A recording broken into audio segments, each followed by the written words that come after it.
you ready for an adventure? Then grab your hats, grab your whips, because we're jumping into the Indiana Jones movies today.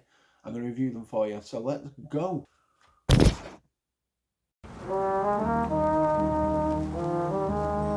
Welcome home, Disney animals. Welcome home. Today, we're diving into one of my favourite franchises of the past. Well, it was before Disney, but now it is Disney. And they've been partnered with Disney for years. They have rides in pretty much every park. That is, of course, Indiana Jones. Now, today we're going to take a look through the 5 movies.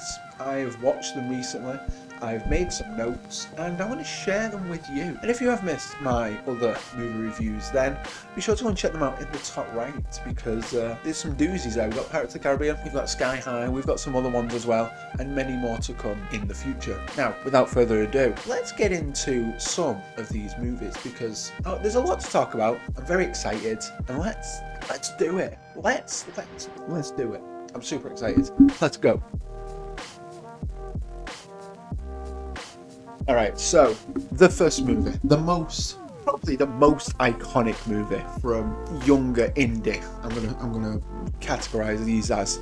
This is, of course, Raiders of the Lost Ark from 1981. Now, this movie set the scene of Indiana Jones bringing the world famous archaeologist to life. Bringing Harrison Ford in as Indiana Jones was a power move, since he had just worked and just finished Star Wars as Han Solo. The next big project for LucasArts and Lucasfilms was Indiana Jones. This was directed by Steven Spielberg, one of the most legendary directors in the world. And if you haven't seen this movie, then A, how have you not? And B, the plot is to discover the Art of Covenant, which is a biblical kind of source that can provide untold power and riches.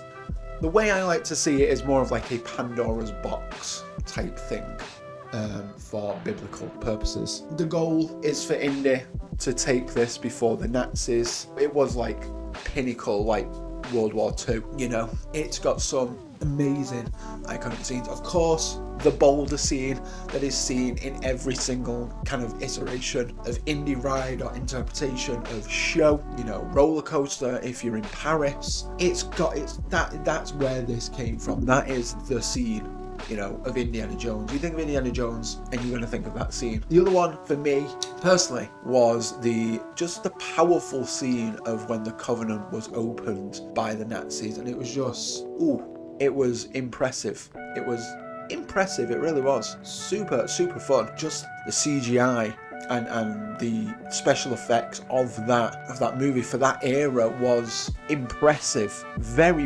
impressive, and super cool. I mean, I really enjoyed it. Honestly, it's up there. It is up there as one of my favorites. It has to be. It's gonna be like a 9 out of 10. It's gonna be like a 9 out of 10 because, yeah, it's got those iconic scenes. With that being said, let's move on to Indiana Jones number 2. So, the second movie was released 3 years after. That is 1984 if you're good at maths. And I'm not, but I've got it written down, so that makes me look good at maths. You're welcome. The Temple of Doom, man. The Temple of Doom, which explored a very dark kind of... It was edgy. It was edgy. It brought a certain light to a area of, you know, slavery and child slavery and you know, all that kind of stuff. And it was a very dark movie, more so than any others. I feel it was very experimental. You know, it had those rituals, it had those, you know, Indian kind of like the chakra stones and all that kind of stuff. It was very, it had some great characters in there. It had Willie in there, who was like the female protagonist. You know, to help Indy, because he's got to have one, you know. First one, it was Marion. Second one, it was Willie. Third one, it was dear old Dad, but we'll get to that. Dad isn't a girl. We'll get to it. I'm not jumping the gun, so to speak.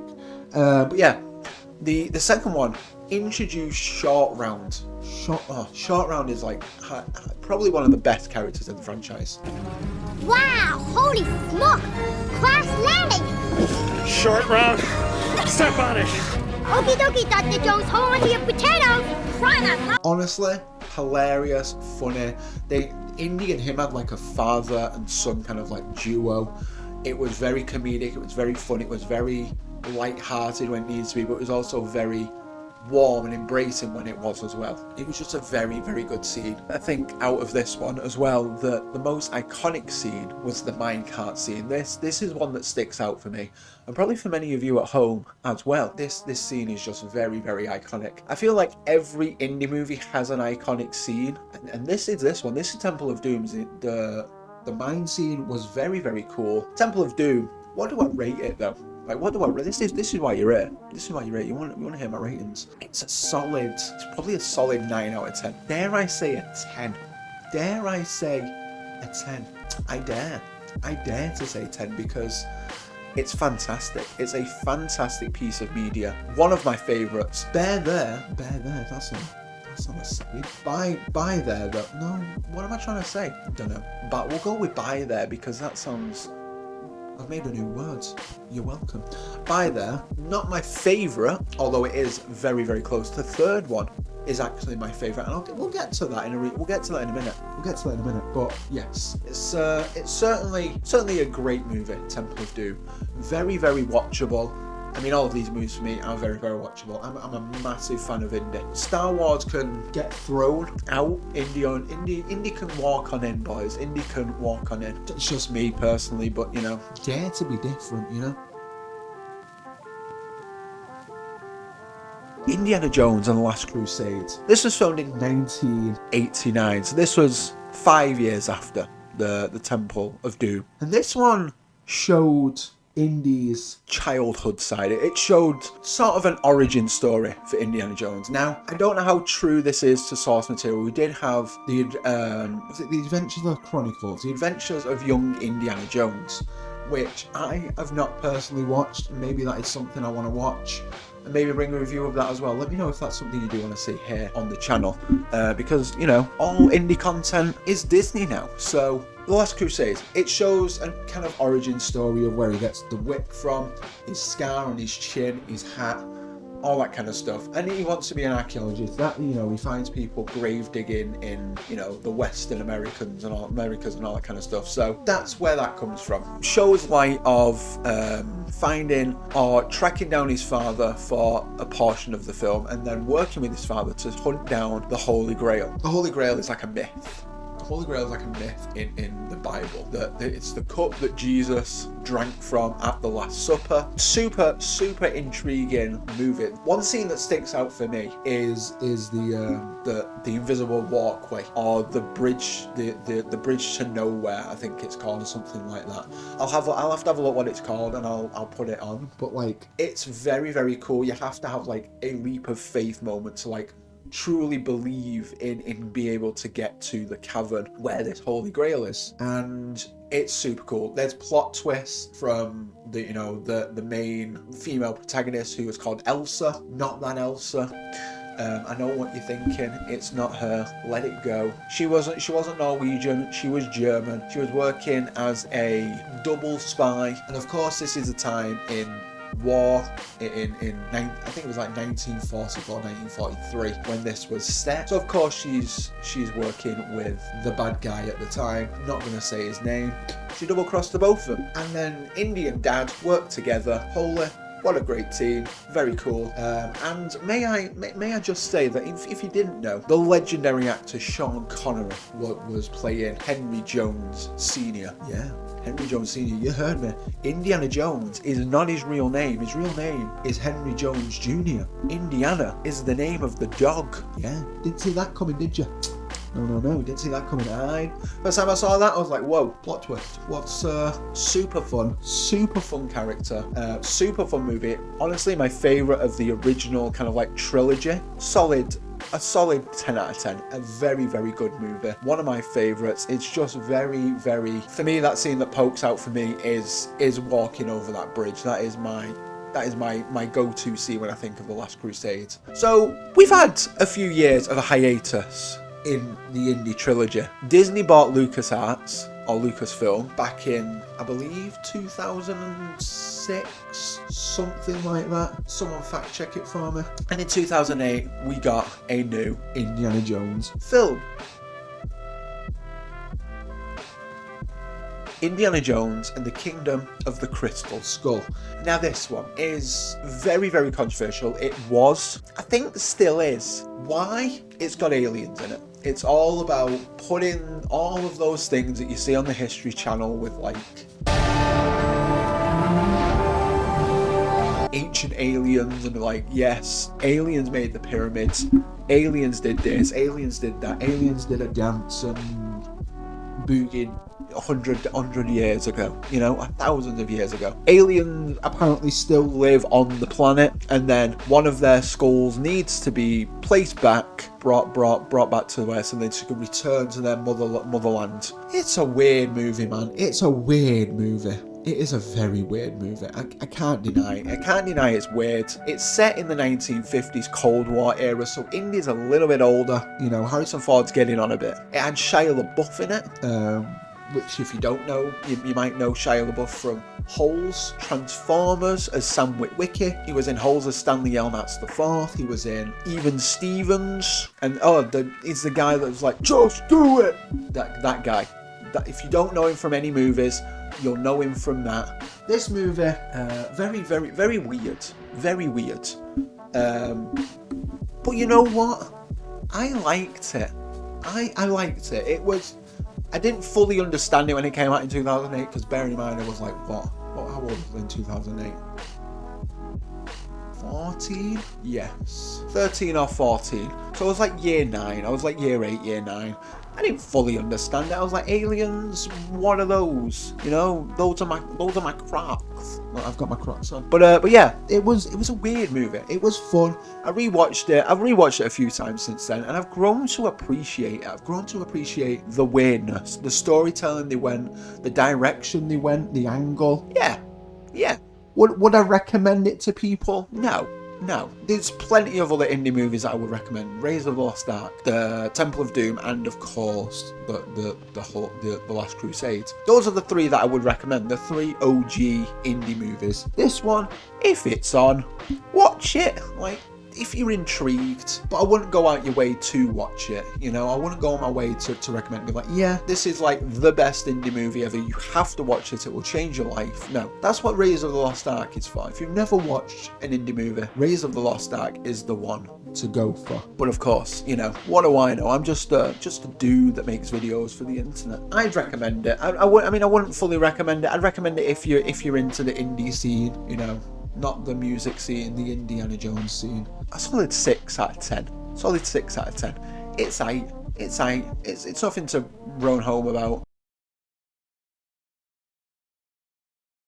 Finally, the last movie of the trilogy, and this is the most up-to-date one. This is 2023. Yeah, 2023. Indiana Jones and the Dial of Destiny. Now this tackles time travel. Yeah, they went there. The time travel of the story is, well, not the time travel. So the thing of the story is, it's set 1969. That's when it's set. Neil Armstrong and Buzz Aldrin have just come down from space, and they're like being praised and all that kind of stuff. Indy, that one of his friends had a long time ago. He kept it safe, and he's got to get it back. He's got to piece it all together before the baddies do. The bad guy is placed by Mads Mikkelsen, which is a fun twist. He plays the bad guy, and he wants to go back in time to 1940, 1930, and off the other guy, unalive him, as it were. You know the guy I'm talking about.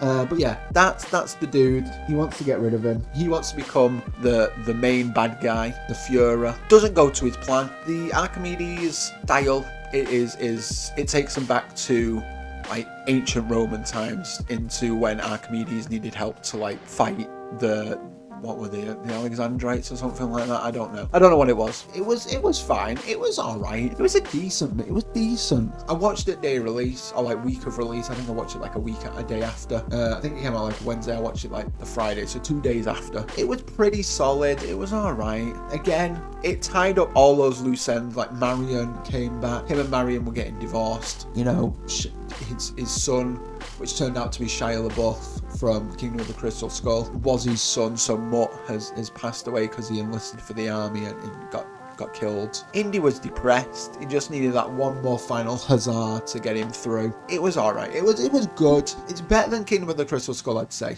And marginally. I'd give it a solid like 6, 7. Pushing a 7.5.